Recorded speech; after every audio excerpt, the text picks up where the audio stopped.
আজকে বানাচ্ছি একদম ঘরোয়া সহজ কিন্তু ভীষণ টেস্টি একটা সবজি রেসিপি। কম মশলা বেশি স্বাদ। চলুন তাহলে দেরি না করে রান্না শুরু করি। কড়াই বসিয়ে নিচ্ছি, এর মধ্যে তেল দিয়ে কিছু পাঁচফোড়ন দিয়ে কেটে রাখা পেঁয়াজ কুচি এবং হালকা একটু আদা বাটা, এর মধ্যে হলুদের গুঁড়া, জিরে গুঁড়া দিয়ে হালকা নেড়ে নিয়ে এর মধ্যে কেটে রাখা সবজিগুলো দিয়ে দিচ্ছি। আমার কেটে রাখা সবজিগুলোর মধ্যে রয়েছে আলু, গাজর, বেগুন, টমেটো, সিম। আপনারা চাইলে ইচ্ছা মতো এখানে সবজি এড করতে পারেন।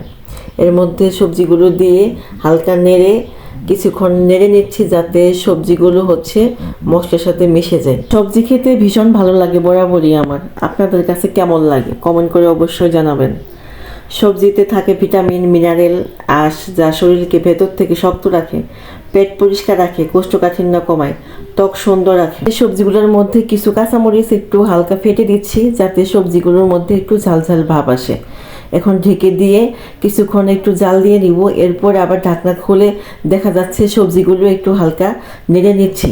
সবজিগুলো হালকা নরম হয়ে এসেছে। এ পর্যায়ে এর মধ্যে একটু আগে থেকে ধোয়া মসুর ডাল এড করে দিব। আমার কাছে মনে হয় এই সবজিতে মসুর ডাল না দিলে সবজিটা ভালো লাগে না। চাইলে মসুর ডালটা স্কিপ করতে পারেন, যার যার সুবিধা মতো। কারো কাছে ভালো নাও লাগতে পারে। এ পর্যায়ে এসে সবগুলো মসুর ডাল দিয়ে হালকা নেড়ে আবার ঢাকনা দিয়ে ঢেকে দিব যাতে আরেকটু সিদ্ধ হয়ে আসে। ডাল সেদ্ধ হয়ে গেলেও একটু জিরে গুঁড়া বা কাঁচামরিচ দিতে পারেন।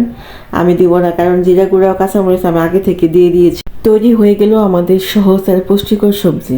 ভাত বা রুটির সাথে খেতে দারুণ লাগবে।